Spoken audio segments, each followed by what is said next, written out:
So good afternoon, everyone. My name is Ieva Jusionyte, and I am the Watson Family University Professor of International Security and Anthropology here at Brown. I'm also the Director of the Center for Human Rights and Humanitarian Studies. Wow, that was a lot. So today I am very thrilled to be in conversation with Paola Ramos. Ramos is an author and award-winning journalist, a contributor for Telemundo News and MSNBC, and a former correspondent for Vice News. In 2019, she won an Emmy for Outstanding Newscast or News Magazine in Spanish for her work with Telemundo. This year, she received 2 Emmy nominations, one for reporting on the rise of sexual violence along the southern border for MSNBC, and the second for Vice News investigation on La Vaquita, which is the world's most endangered marine mammal.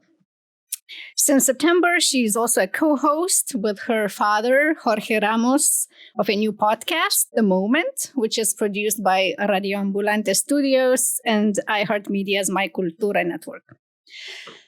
Ramos holds a BA degree from Barnard and a master's in public policy from Harvard Kennedy School. And prior to her career in journalism, she served in President Obama's 2012 re-election campaign and was also a political appointee during the Obama administration. She was also the deputy director of Hispanic media for Hillary Clinton's 2016 presidential campaign. There are still some seats over there if you're coming in or here. Come. So there is so much we could talk about, and maybe we will touch on a lot of these subjects. But the main reason we're here today is Paola's book, Defectors, The Rise of Latino Far Right and What It Means for America, which came out last year. Defectors is Paola's second book. Her first, Finding Latinx in Search of the Voices Redefining Latino Identity, was published in 2020. When Defectors came out last year, it was named one of NPR's best nonfiction books of the year. It was also one of my favorite books of 2024, which in the grand scheme of things may be a little less important, but very important for me. And ever since I read the book, I was obsessed with the idea of bringing Paola to Brown. And a year later, here we finally are. And if you haven't read it yet, you should not wait any longer. Get your copy today from Brown Bookstore. A note to everyone in the audience, I was told I must let you know that this event is being recorded and live streamed. After our conversation with Paola, we will invite questions from the audience, and there will be book signing afterwards. So now please join me in welcoming Paola Ramos.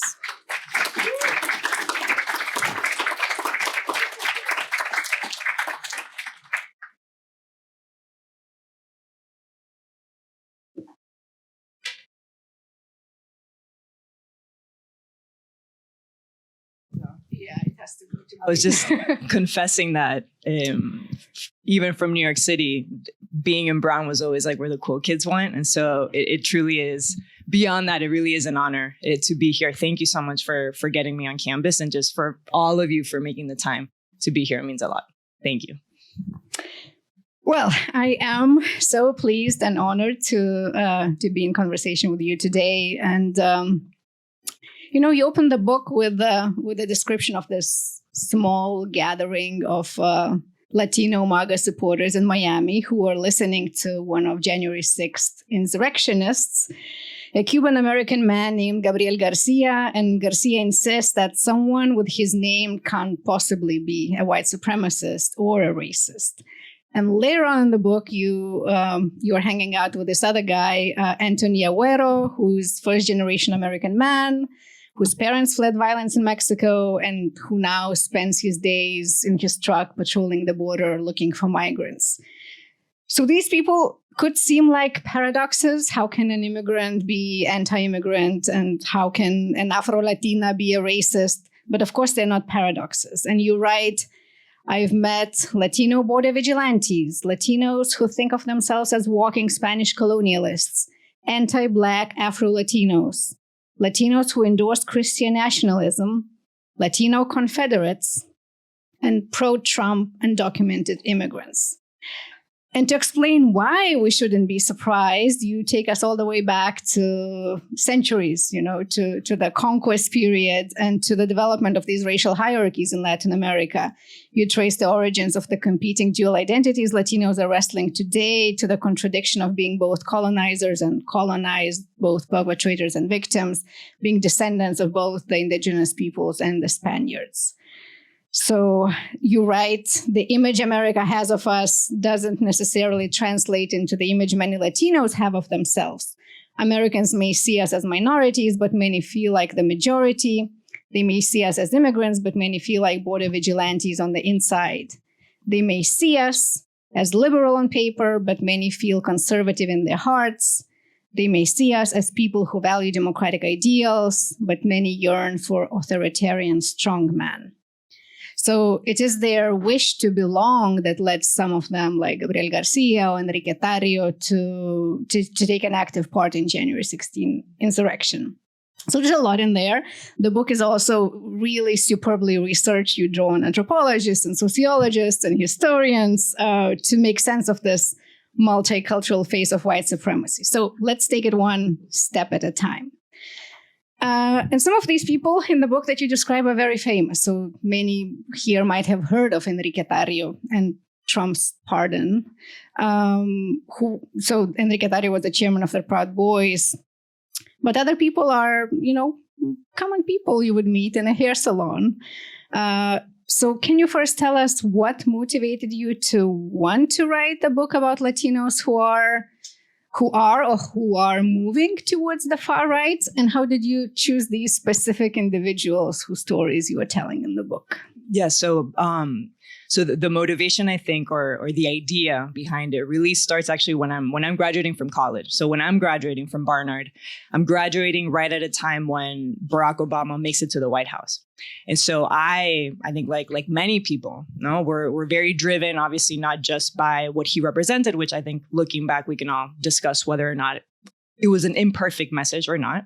But I think I remember leaving campus and really believing in this idea that this sort of multiracial, multi-ethnic, pluralistic coalition would sort of be this country's saving grace. That come a year like 2050, 2045, when this country was majority minority, the thinking went, and I remember sort of in the like Obama organizing meetings, the thinking was always that thanks to that coalition where Latinos were sort of at the heart of that, that would always sort of evolve us towards a better iteration of this American, democratic experiment. And I believe that. And I worked in democratic politics.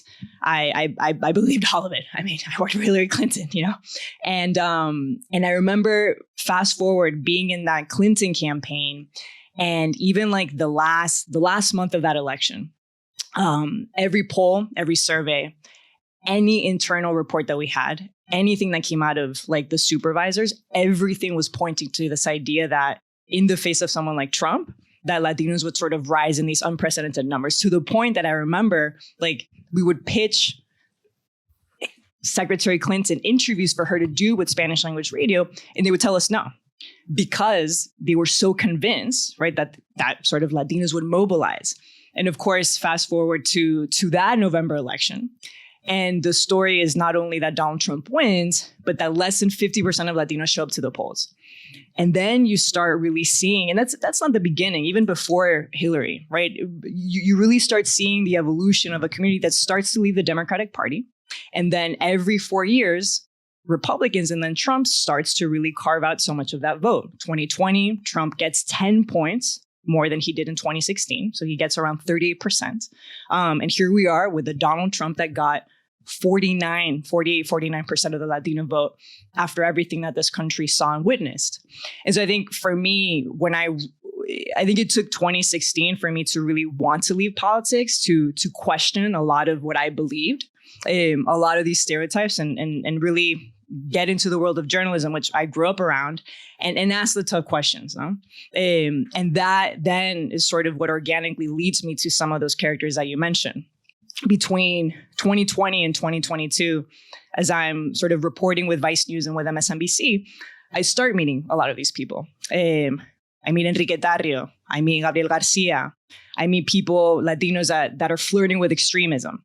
But then I also meet Latinos that are finding something, for instance, in evangelicalism, leaving the Catholic Church and finding belonging in sort of this new type of belief. A lot of Latino immigrants that were coming into the United States and also finding a new home there. But then also ordinary Latinos that I would notice would also flirt with Trump's anti-immigrant sentiment, the transphobia. And then I think once I kind of took a step back and looked at all of these characters, I was like, there's a book here. No? And so it happened organically. And I'll just mention this because you mentioned Gabriel Garcia. And so Gabriel Garcia, he participated in the January 6th insurrection. So I start the book with him, but almost a year ago, or January 20th, when Trump is inaugurated, I was at Gabriel Garcia's January 6th pardon watch party. And so in Miami, it's only funny because it's so sad. He was holding a January 6th pardon watch party with all of his fellow Latino January 6th insurrectionists. And in Miami, in this Cuban cafe. And what I remember about him so much is how, he was wearing his ankle monitor bracelet, right? Because he knew that he was about to be pardoned. And once Trump is inaugurated, I see him with a scissor and he cuts it and he's like, I'm free. No, I'll be free in Trump's America. But I mention it because I think about him now and the way in which his fellow Cubans are now being racially profiled, deported to Cuba. And I wonder I wonder how he's feeling now. No, and maybe we'll get into that. But unfortunately, I think about him a lot. You don't text him. I do. I text. I have to text a lot of these people. But it clouds my thoughts. Yeah. Well,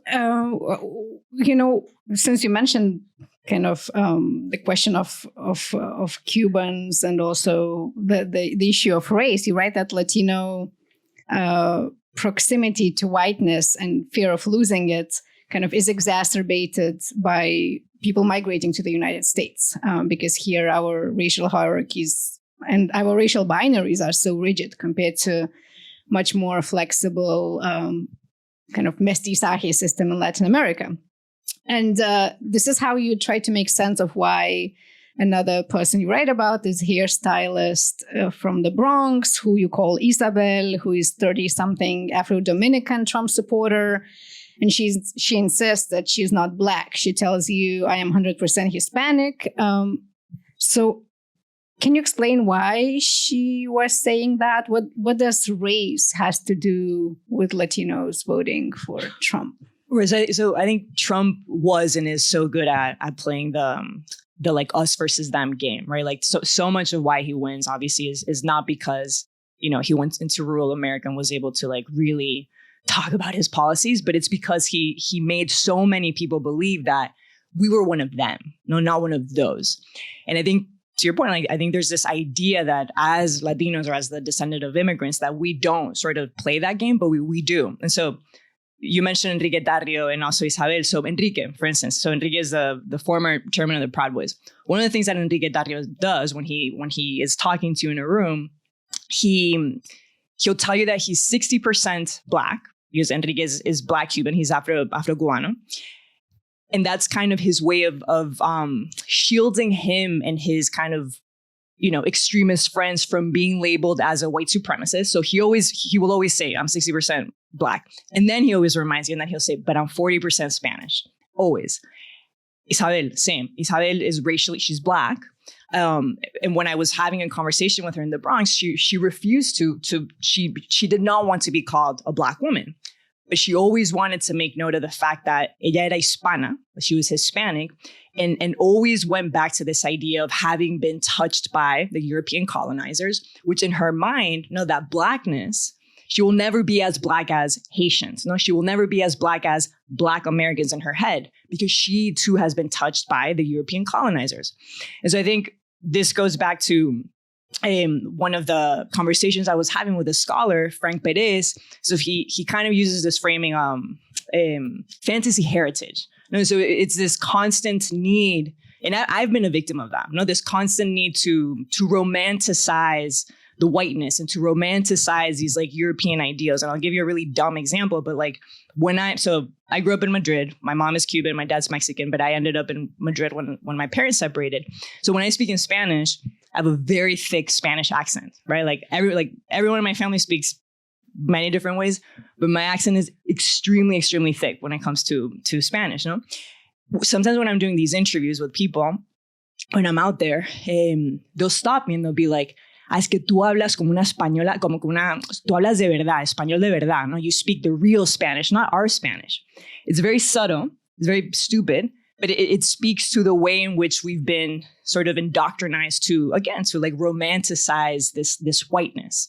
And so, I mean, I feel dumb and silly telling you anything about history because you know all this, but it goes back to, of course, a Spanish, colonialist system that instituted, of course, a caste system and a hierarchical system in Latin America, where, of course, enslaved people were all the way at the end, followed by indigenous folks, followed by white folks. And that, as you pointed out, that in and of itself, of course, creates mestizaje, racial mixing, creates this false illusion of this raceless Latin America. But more than anything, it always gives all of us in Latin America this permission structure, to always draw this direct line to whiteness, no matter your race, to the point that many countries throughout the continent have pushed us even towards this idea of reclassifying race. And I think I mentioned in the book that even in Puerto Rico in the 18th century, like the Spanish monarchy would even allow some people in Puerto Rico to pay them some money in order to reclassify their race from Afro-Latinos or, Black folks to white, and you could legally change your documents. And so we carry all of that then to a country that, of course, criminalizes Black and brown people. And so, yes, there are many people, and I for sure felt that many times in this country, sort of pressured by assimilation, that when you have to choose where you belong, and when you have a Donald Trump that's telling you, you can be with us, not with the powerful white people, some people will kind of choose to do that. And I think it's kind of this dance that we've kind of become accustomed to doing.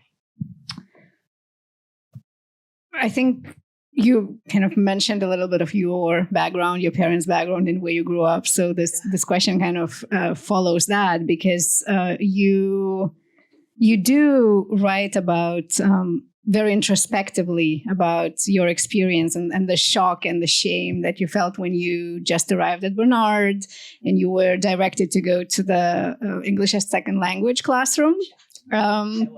So why was this moment important to you? How was it important? First, I thought my English was really good. It wasn't. But truly, I think, first the reality of growing up with all these identities and then growing up in Spain, no? And so truly my identity of Latinidad was always overshadowed by this like Spanish culture that I was growing up in. Then imagine going to Miami. I moved to Miami when I was 17 years old in a very conservative, the Miami Cuban elite is, if anyone here is from Miami, you know what I'm talking about. It's a very specific, right? Very specific, elitist, white privileged bubble. So then I was touching that bubble. And then I go into New York City and I walk into Barnard, and my idea of these kind of elite schools was that success looked a certain way and that I had to be a certain type of person. And I get to campus and they're like, no, they're like, you actually, you're English. So I couldn't take English, my first year English seminar because I found this out when I was literally my first day in class. And they were like, no, you have to be in this other room. And I just remember that day vividly because of, to your point, the shame I was feeling, because of all these my own stereotypes. And so I think I very much felt the pressure of assimilation very vividly. And I think that's informed so much of my reporting, because I understand what it means to, be a white, light-skinned person and to be sort of navigating those spaces. And at the same time, feeling the shame, and at the same time, understanding that I still don't necessarily belong in that class. You know what I'm saying?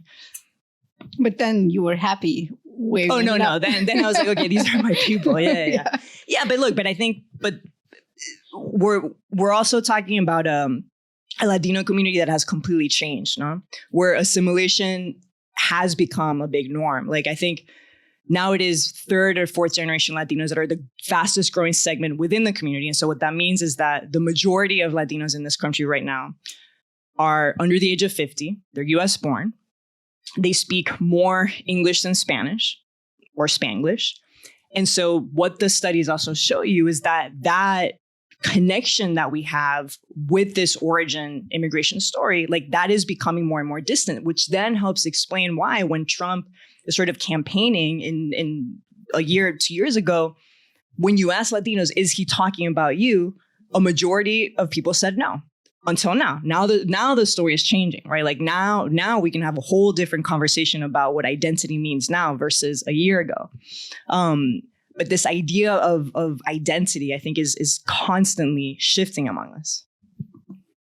Yeah, and we'll I promise we'll get to kind of contemporary U.S. politics, or not. Or we don't need to. I mean, well, before that, we can avoid it. I still have to ask you about this. Because the core argument, the book has a core argument. It's very analytical. It's amazing storytelling, but it also, it could pass for a dissertation for sure. And you say that you identify three main influences that are driving Latinos towards extremism, white supremacy, Trumpism, and that is tribalism, traditionalism, and trauma. So can you say more about the trauma part? Because I think it's especially interesting, like the political trauma and how it relates to Latino support for strongman and authoritarian politics. Yeah, so the three T's. So tribalism was really about understanding the sort of these racial dynamics. The way that why this anti-immigrant sentiment was really fueling so many people among us. The traditionalism was about understanding that weight of colonialism, and particularly how that played out during the so-called culture wars, why it was really resonating, particularly the transphobia. But then the political trauma, I guess the best way that I would explain it now, during the last three presidential elections, one of the things that the Democrats do all the time is that they try and paint Trump as a strongman. Right? They paint Trump as el dictador, no el caudillo. And the idea there from Democratic strategists is that if you are an ordinary Latino voter, that image of Trump as a strongman, that you would have an allergic reaction to that because of these very real political traumas that we carry, leaving sort of these dictatorships, leaving political instability. And so time and time again, Democrats will use that. And oftentimes it works, but many times it doesn't work. And that's because I believe that we do have a very complicated relationship with strongmen, right? Where we at times have been conditioned to believe that there are times when democracy feels messy around us and when things feel unstable and when there's this kind of fear of violence, that during some of those moments, we are okay with the idea of a strongman unconsciously. We kind of revert back to that. And that is kind of what our history has told us, from Simón Bolívar, that in 1815 says something along the lines of, he looks back and he says, the Latin American states will necessitate a strong man or a charismatic leader to cure the wounds and the ulcers of Latin America.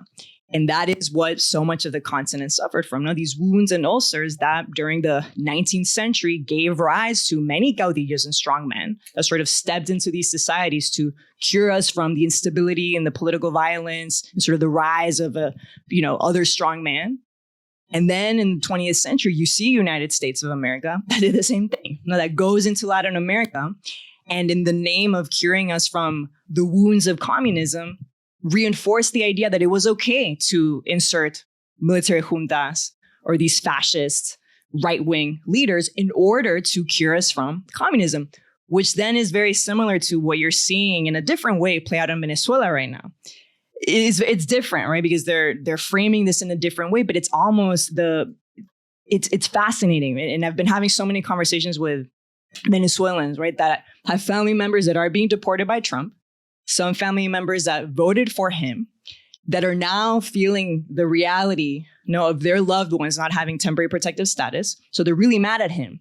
But then suddenly, on the other hand, when he says things like this, when he infers that he may be able to go into Venezuela and get rid of Nicolás Maduro, something shifts in their consciousness, and they're okay with that idea. They're okay with Trump getting rid of another strong man and inserting another strong man. And so it's full of contradictions, and it's very complicated. And I mean, it also explains a figure like Nayib Bukele, which I find fascinating. This idea that we're willing to sacrifice some of our rights because you feel safe. And it's the same thing with Trump.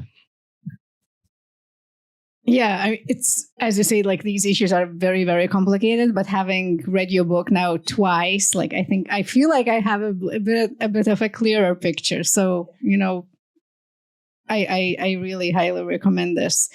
And I want to shift gears a little bit because, so as a journalist, you are open and eager to listen to what people have to say. You are curious about others, even though when people have very different views that maybe brush against your values. But that can be also painful and infuriating. And I'm curious how you dealt with this when reporting. I'm thinking specifically about, this is just one episode you're writing about Rosario, where you caught yourself being confrontational. And you write, my job as a journalist was to ask questions that could help our viewers grasp the root causes of Rosario's hesitation.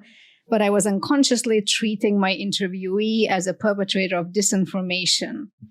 So how did you build and earn trust throughout your reporting? And I'm asking this also specifically because, as someone who has engaged with people who have very different ideas and very different practices myself, whether it's people who smuggle guns or people who are, leaders of organized crime groups, I know that understanding someone doesn't mean justifying what they are doing, but it does require a certain degree of empathy and respect. So how do you balance this kind of empathy and respect with maybe an urge to argue, especially when it comes to disinformation? Right. I mean, well, first I'll say, and rightly so, like even among some of my colleagues, I received a good amount of pushback around the idea, because it's a fair question, right? Like, do any of these people, particularly the ones that are in very violent groups, like, do they deserve a platform? And that's a very valid question. And many of my colleagues would say no. And that is very respectable. I have found, and I sort of made it my mission there, that particularly with some of those characters, that oftentimes, and we're really bad at this as journalists, like, we do a really good job at asking questions, which is what I would really love to do right now. We do a great job at that, and kind of going in with our own preconceived notions, with our own ideas of where the story goes. And we do a very bad job at listening, very bad job. And oftentimes when you listen, literally, I mean, the story always takes you somewhere else, always.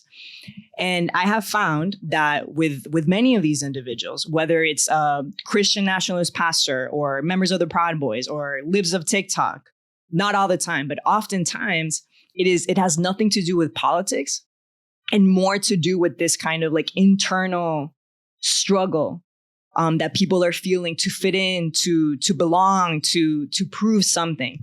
And that I can work with. Like, that I think is a very fascinating interview, where I can kind of understand the root, like, because that I'm driven by, like, understanding like the root of what causes X behavior. Like, that is a type of journalism that I like to do. And the interesting thing is, all of these characters, whether it's like this border vigilante or whatever, Enrique Tarrio, like, who they are online is vastly different from who they are in person. But like, online, there are these almost like scary guys that use very violent language, that hide behind, their uniforms or their sunglasses, or they're like smoking. And it is intimidating. Many times I'm always intimidated. But then when you sit and you just ask them questions, it's very disarming for them as well. And then through the process, you understand that these and again, I'm making big assumptions. I'm specifically talking about the people that I have met, but there's a lot of insecurity there, a lot of weakness, a lot of loneliness.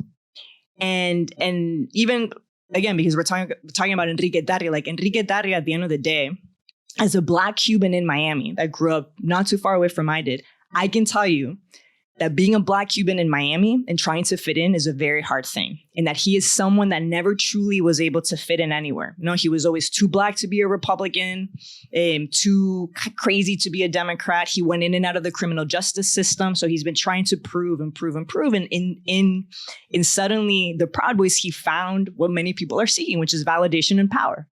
And he made the mistake of that radicalized him, and it took him where it took him.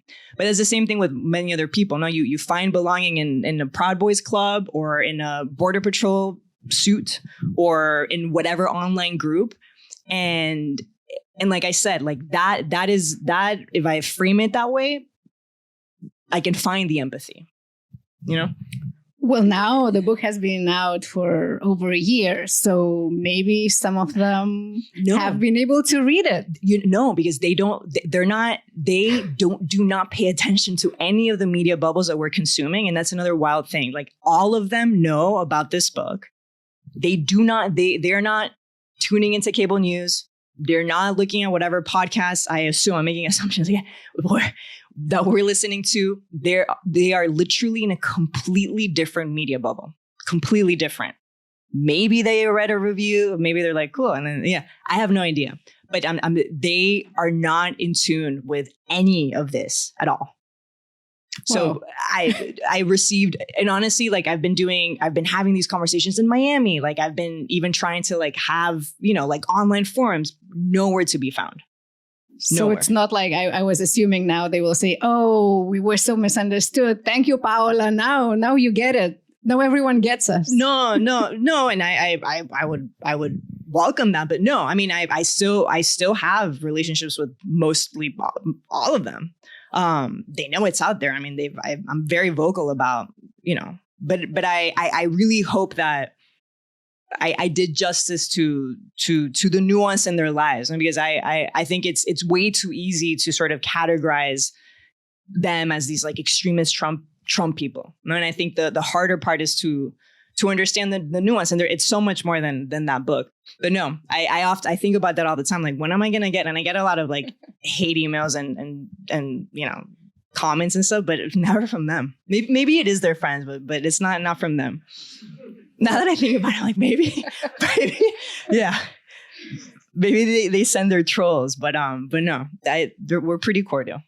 Well, what about like the broader, population of right-leaning Latinos who do read books? How did they receive it? No, I mean, I think after this election, they felt very, very empowered. And again, this rightward shift is not a result of this last election. I mean, Republicans have typically gotten 30% of the vote. It has been increasing for the last like 10 to 15 years.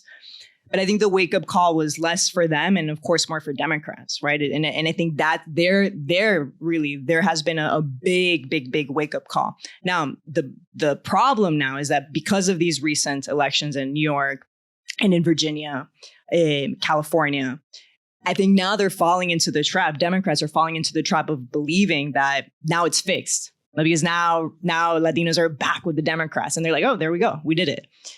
And I think there's not enough kind of soul searching of understanding, because this goes beyond Trump, right? I mean, we're not even talking about what the Democrats did or did not do, right? They so much of this move is also a big segment of very disillusioned people that have been waiting for promises, that put a lot of bets on these like ideals and values, and that now feel politically homeless. And that's also a big movement within Latinos, right? That many people are feeling way more independent and like they don't belong to either party, but that they too are capable of finding something very attractive in Trumpism. Yeah. So let's get a little bit into this nitty-gritty political stuff. It's been, what have you been hearing overall from Latinos who voted for Trump since January? We all, I hope, consume the media, and we know that the violence and lawlessness of ICE raids and in immigrant communities, whether it's LA or Chicago, now Charlotte, is horrifying. People are outraged and they are afraid. So and you're traveling all over the country. So in your recent reporting, what did you hear from Trump voters? Do they regret their choice? You conclude the book actually with the stories of these two men, Chris and Raul. And Raul was a CBP, Customs and Border Protection agent, who was born in Mexico. He learned he was born in Mexico, and then he lost his job because he turned out to be undocumented. So what happens to them kind of shows that their belonging, which was attached to this white power, was very tenuous. And I'm curious whether you're meeting folks like Chris and Raul now, 10 months into Trump's second term, or is there widespread resignation and acceptance that, yeah, this is painful, but this is inevitable, this is part of Trump's agenda, that they still do support? I think it's too early to find out. I do think there is a pretty palpable sense of remorse. I do think that. I think there is some regret for many reasons, right? Number one, selfishly, I think that a lot of people did not believe that Trump was talking about them, right? And so even if they're not personally impacted by the raids or what they're seeing, they are seeing other people that look just like them being racially profiled, right? And they too, maybe for the first time ever, are understanding that, they may not be as welcomed as they thought they were. Then, yes, among Trump supporters that I've talked to, there's everything is very contradicting and conflicting. Like, I think in theory, they support the idea of mass deportations in theory. In practice, it makes them uncomfortable for different reasons, right? Like in Pennsylvania, I've talked to people that they don't like the idea that it's impacting their businesses. If you go to El Paso, then it's more personal, right? Because the ICE agents that are taking away their family members are also their colleagues who have a son in the same school as you do. And so they're against that, but then they have this personal, more emotional relationship with the ICE agents because everyone's part of the community. And so they're against it, but they're with the ICE agents. And so there is complicated. In Miami, I've met at least 3 Cubans that supported Trump. 2 of them have loved ones that were deported to Cuba, which is rarely happening. Many of them have now loved ones that are being deported to Mexico. And yet, when it comes to Venezuela, they're like, they once again are obsessed with this idea of like anti-communism, right? And so I think the question is, does the moral outrage outweigh all of these different feelings that Trump is able to sort of tap into, And also, and I think about this all the time, like our attention span, remember that during family separation, we went through something very similar, where everyone was outraged and we were feeling it. And there was this like collective pain and moral outrage. And then we were once again able to elect Trump at some point. And so I'm always very cautious. Like, I do think it's shifting again. But I don't know. I'm not so sure. I don't even know if that means like, what it certainly doesn't mean is that they will vote for Democrats. That's certainly not there, but it does mean that there is a level of empathy. But again, it's like, does it outweigh all these other factors? And I don't know. And I'm sure when we talk, you guys will have different ideas. Right. So I think you mentioned that, was it 48% of Latinos voted for Trump in last election, but now we're seeing the swing with Mamdani's election in New York. Like he got some of the votes that previously went to Trump. So one of the takeaways from your book clearly is that we should throw away the assumptions many have held for a very long time about Latinos by default supporting Democrats. You even cite Reagan at some point who said that Latinos were Republican but just didn't know it yet. Well, clearly Latinos are individuals, and there are those who vote for Republicans and those who vote for Democrats. But what does the shift to Trump and then again to Mamdani say about what issues or policies Latinos care most about? And as a side question to that is, what does this mean for Democrats? Because Mamdani, when he was a guest on your podcast, he said something like, it was about class and the economy. That matters not so much more than identity politics. So it seems that his victory seems to suggest Democrats to Democrats that moving more to the left will gain Latino votes. On the other hand, you had this other conversation with Senator Ruben Gallego, who said that maybe moving towards the center, especially on issues of policing and crime and immigration, would gain more Latino votes. So what do you think about these ideas? Are they as irreconcilable as they appear? And I think what the election in New York City showed is that at the end of the day, Latinos care about the very same issues that anyone else cares about, right? Like the number one issue is affordability and the cost of living. And in the city of New York, I mean, there's 25% of people live in poverty, and a lot of Black and brown people are directly impacted by that. And I think beyond these issues being universal, he at the end was able to mobilize many Latinos that voted for Trump in those same precincts with kind of a very similar message to Trumpism, which is this very subtle populism, right? Which is that you deserve the same thing that anyone else deserves. And it works, right? And there's something very simple about that. But beyond that, I think what Zoran does is that he's, and I will not compare him to Obama, but I think he once again is giving people, and I honestly can't remember like the last time that I felt this way, like an ability to objectively to see beyond what's in front, no? to be inspired, right? And there's a movement that goes beyond Trumpism, and he's able to do that. No? And in New York, it feels very much like that. No? When he won, I remember you go to the bodega, you go to the taxi driver, no matter who you were talking to, there was and even if people weren't able to tell you like exactly what it was, but there was a feeling of like, all right, like something good is coming, no? And I think Democrats at the national level are lacking that. And you're right, like and I don't know the answer, but there definitely is this like identity crisis among them where they don't know if people like AOC or Mamdani, like, will they embrace people like him? I don't think a lot of people in the party are ready to do that. But I think someone like Senator Ruben Gallego from Arizona, like he is now being seen as like the blueprint of what is possible. And his pathway is by doing a lot of compromises. And the pathway to victory for someone like him is through independence. And I can assure you that if they do that again, that will once again sort of leave behind a lot of people that I think Mamdani was able to win. You know, a lot of people that are expecting a more kind of forceful Democratic Party to be very clear about their ideals. And so I don't know. I think the primaries or the midterm elections will tell us, you know? Because there's so many of the candidates right now it's exactly that division. So we'll see. Yeah, it will be an interesting year. So I have one more question for you, and then we'll open the floor to your questions. In August, you published this piece in Rolling Stone, which was called "The Great Reverse Migration." You profile this Venezuelan man who crossed the Darien Gap and I think went all the way to Mexico, but never was able to reach the United States, and then decided to return. The border has been shut from basically day one. The people who had been waiting for their asylum, even the kind of the chance to present their cases, were, turned away. The CBP One app was rebranded to CBP Home to encourage self-deportations.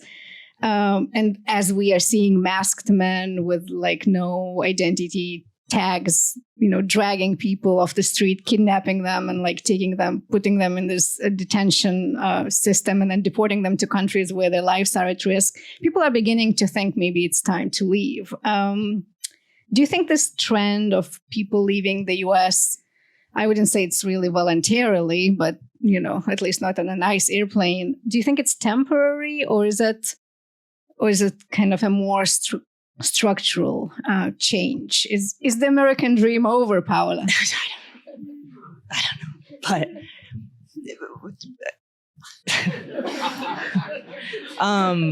I feel like this is where my dad would be like, it's alive. No, because no, okay. So I was in Juarez 10 days ago, right? So right in front of El Paso, and talking to so many asylum seekers. One of them was actually about to cross the border, January 20th, 2025. She had her appointment. Everyone before her got in. And then the moment that Trump was inaugurated, she literally she was the last one in Juarez that couldn't make it. And so again, I walked in thinking, almost that there was going to be this devastating story of this woman. But her, like many other people that I found in Juarez, they are redoing and reliving and rebuilding their lives. And when I asked them, would you ever want to cross again? I would tell you that 9 out of 10 people said no. And so I don't know if it's structural, but it's the same conversations that I had with Edinson. So Edinson came from Venezuela. Same thing. He tried, he got as far as he could. And then a month before, and then he was waiting. And then in November, Trump wins. And so for 3 months, he was debating, do I go or do I not? And he then went all the way back to Venezuela. And instead of crossing the Darien jungle, he once again risks his life and takes this boat through the Caribbean Sea out of desperation to go back to this homeland, which is also full of political instability and corruption. But the same question went for him. Would you ever do it again? No. And then I think, what are then the conversations that you're having with your families and generations of immigrants and people in these homelands that lose that? Because it's all the storytelling. The story was always go to the US, go north. And what does it mean to change that story? And I think there's pretty immense consequences to that we can't really grasp right now. But I think 5-10 years from now, I think it is a massive shift, to really start focusing elsewhere, to try and find what everyone is searching for here, to find it elsewhere. I think that's a very profound idea. And of course, these self-deportations, of course, they are forced. But in that, there's also a lot of power, in knowing that it is, you're more worthy than this. And so I think just there's finally, not finally, it's always been there, but finally a very clear understanding of the very dark side of this stream that costs people's lives at points. And so I think that it's deeper than we think. But I am obviously a product of that dream. And so, I'm extremely privileged in that. But I do think there's a shift. Now let's talk about something more positive. I don't know. I hope people have positive questions. I think Ellen has the microphone. So if you have a question, raise your hand and we'll bring the mic to you. Hi, how would you describe the shift in Spanish media outlets within the past 10 years? It's very similar to what we're seeing. So I think the inception of Spanish language media has always been so inspirational, I think, for me and many journalists, with someone like Ruben Salazar, who was in California and worked for Univision, and the beginning of Spanish language media was supposed to be about this idea of advocacy journalism, which is now controversial, but it was the very simple idea that you are responsible for one thing, and that is your community, that you have to be on the ground, and that is your main responsibility, not corporate money and all these things. And I think for a long time, Spanish language media kind of lived those values until the last 2 years or 3 years, where you have seen many different things. Number one, the media landscape right now is abysmal for many reasons. I think the money is not there anymore.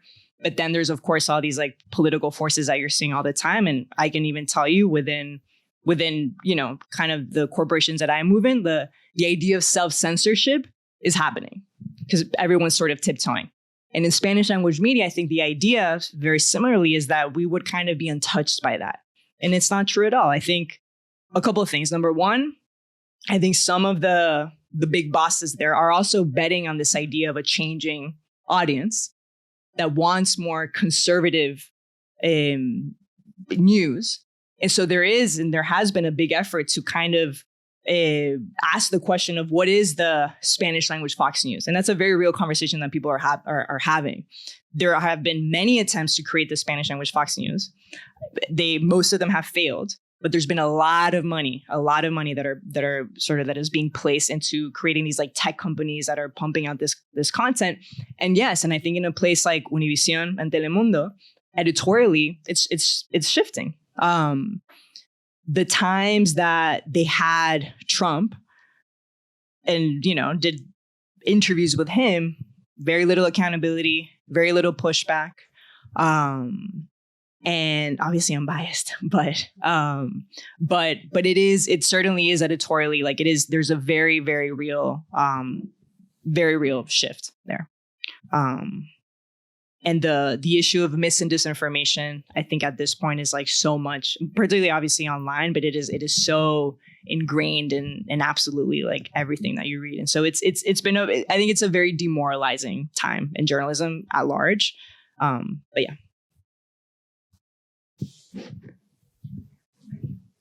Did you have any conversations with the wives and mothers and daughters of some of the far right Latinos that you interviewed? And if you did, were there any through lines that came through?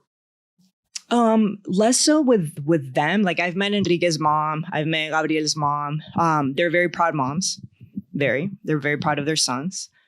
I have met the daughters of some of the like Lives of TikTok and Moms for Liberty, and they too are proud. But when I was doing the book tour, I did have a lot of conversations with a lot of family members that have loved ones that are Trump supporters and that are very sort of invested in the cause.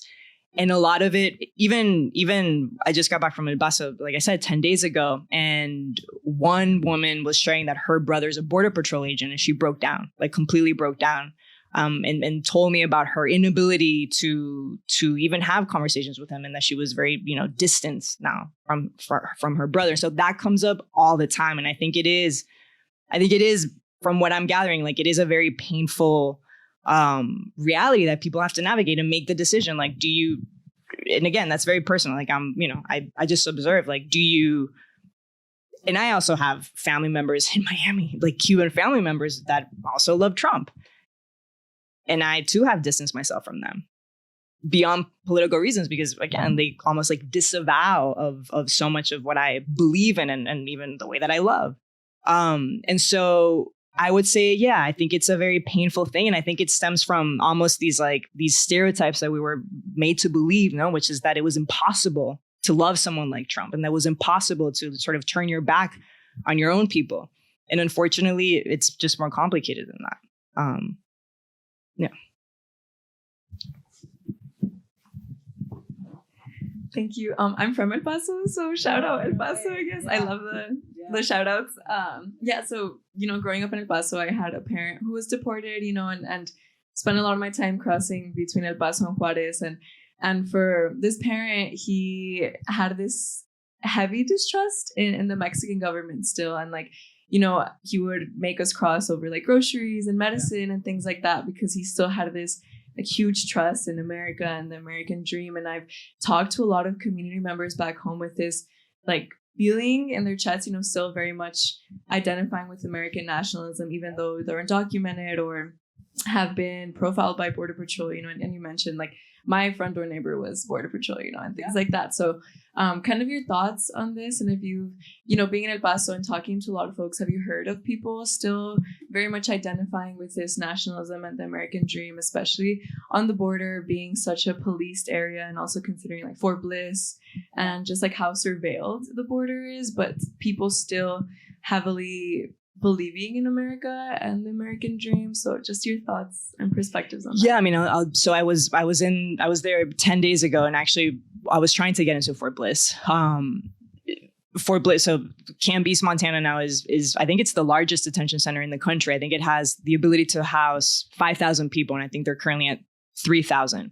The thing about Fort Bliss is that there's a lot of unknowns, right? A lot of the people that were in Alligator Alcatraz that we don't know about, what the activists are telling you is that many of them are ending up in Fort Bliss. And so there's all these obviously these legal black holes and a lot of disappeared people. And so there's been a lot of attention there and very inhumane realities there.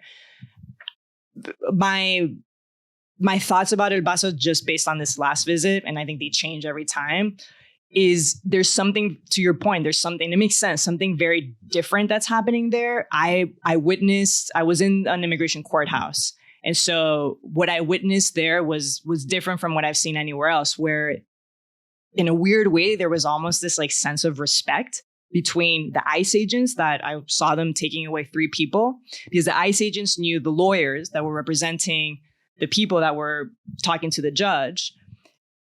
And they also knew the people that were doing los acompañamientos, the accompaniments. Yeah.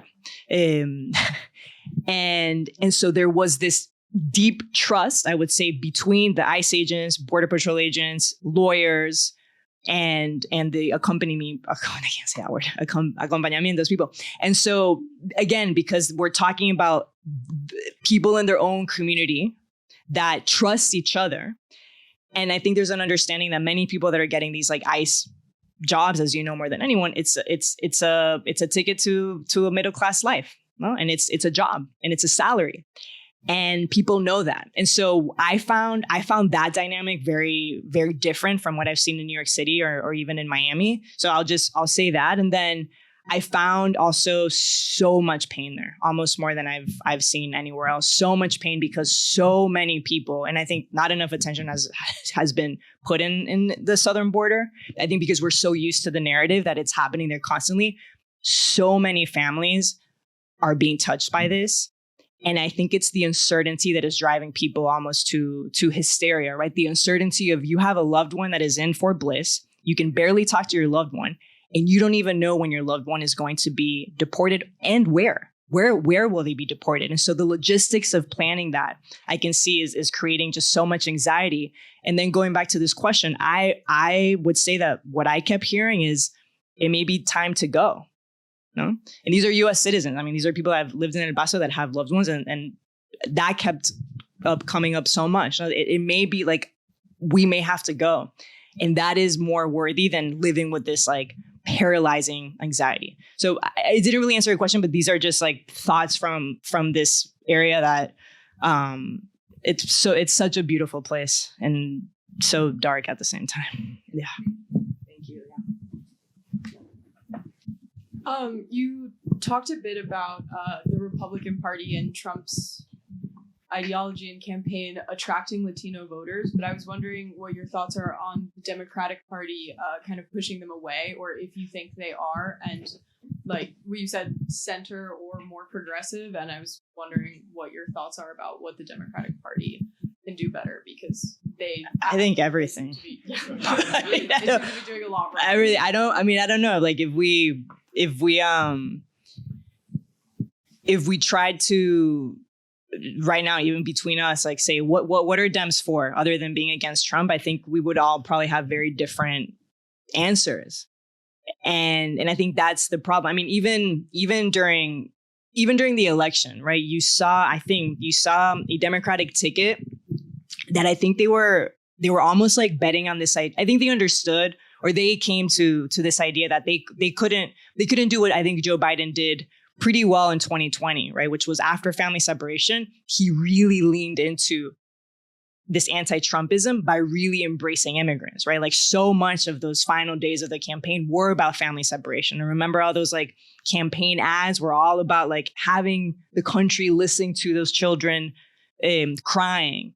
And that was his way of distancing himself from Trump by embracing this pretty obviously very still problematic in practice because it never happened. But so much of that final campaign message was a very like pro-immigrant message. That disappeared completely, I would say, in 2024, almost to the point that you saw the Democratic ticket trying almost to like out-Trump Trump when it came to like the border. There was like a lot of like right-leaning talking points and how they would be stronger at the border. And no one's arguing against the idea of like, of course, like, you know, safety and security are important, but they bet on that message, which is absurd. You cannot ever out-Trump Trump when it comes to anything related to immigration, right?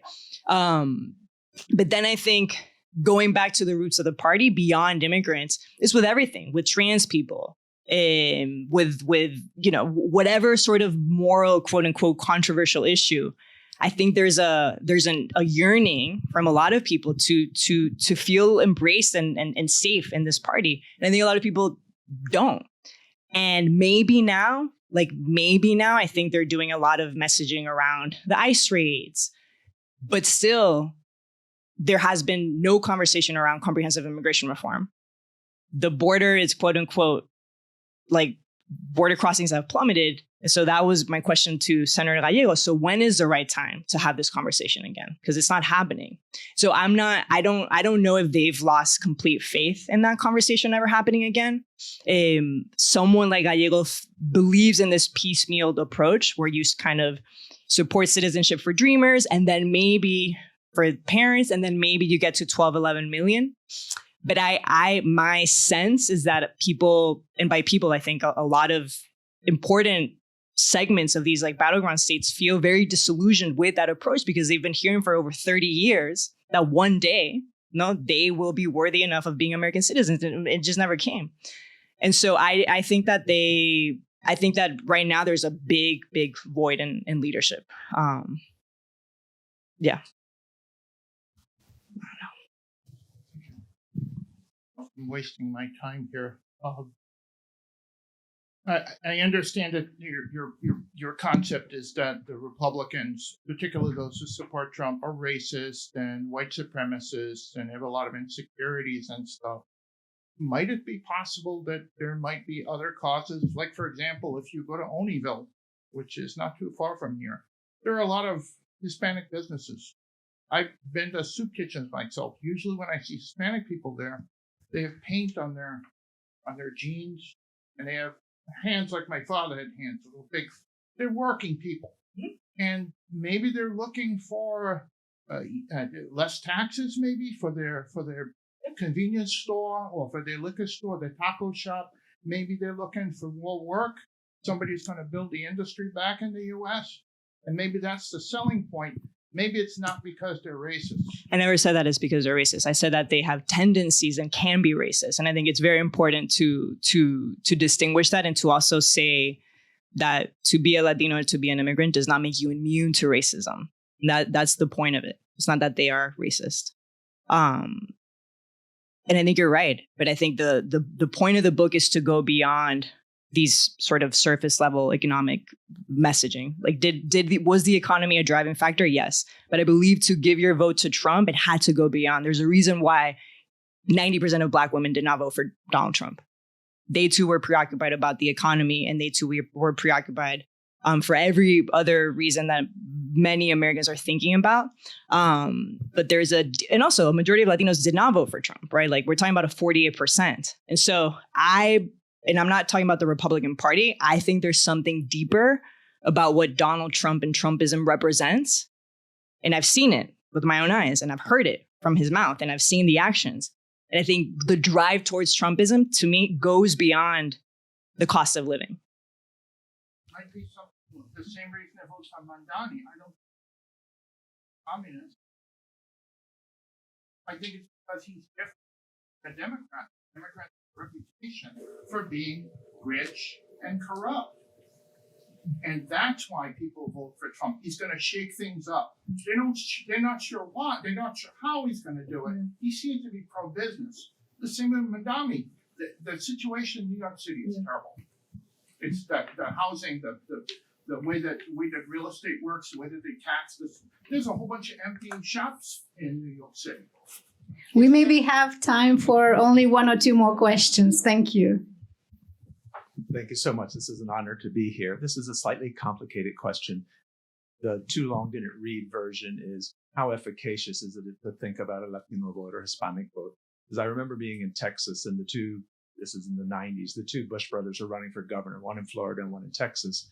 And they talk about getting the Hispanic vote. And those are just totally different things in those two countries. And then Juan Flores in the late 90s talks about the Latino population becoming more diverse and more dispersed than ever. So you couldn't look to those different regions and go, oh, that's where the Mexicans are. This is where the Cubans are. Yeah.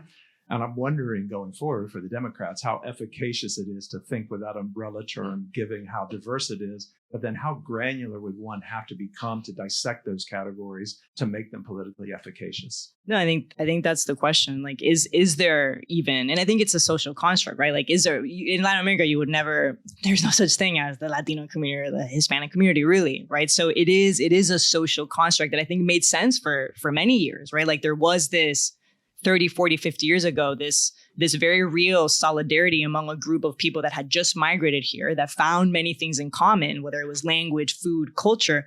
And of course, through the years, like that solidarity or that commonality. Like it's just diminished. And I think the real political strategists, like the way that campaigns are won is, to your point, it's local. And Orlando, it's through Puerto Rican vote, and the Bronx is the, Dominican vote, and El Paso, it's the, Mexican American vote. And so that's how you win. But I still believe, maybe naively, like I still do believe that there is something, and I think particularly when we're seeing the things that are happening play out, I believe that maybe unconsciously people are going back to this idea of like, okay, so what unites us? Like, why are we feeling this way? And it's still the idea that I think is one that's very unique to a Latino in the US, which is that someone in our families migrated here for the very same reasons, right? Just to find a little bit more opportunities here and freedoms here than back then. And I think that story is like, it's still, to me, like a very unique one. And then for economic reasons and, commercial reasons, like people really like leverage the kind of the Latino community as an entity it's a powerful one, right? There's a lot of power in trying to hold on to that. But you're absolutely right that from a granular level, like that the only way is by being extremely understanding beyond our backgrounds, the accent and how you speak and the intergenerational, and do you live in a mixed status family neighborhood or not? And so that there's no way around that. But it's a good question. We may never talk about a Latino community ever again, truly. Yeah. One last question. Hi. I guess I wrote this down, so I'm just going to read it.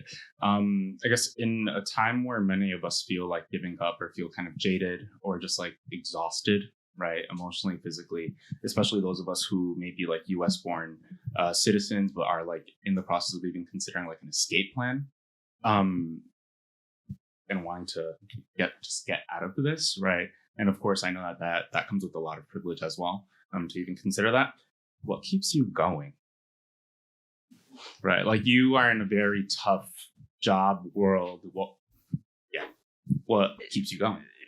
I mean, I think I just think everyone deserves better than this, right? And I think to succumb to what they want, right, which is for us to be more silent, to not ask the question or to not say the comments, to leave, which is also okay, to do all those things out of fear and for whatever reasons. But I think that's like, I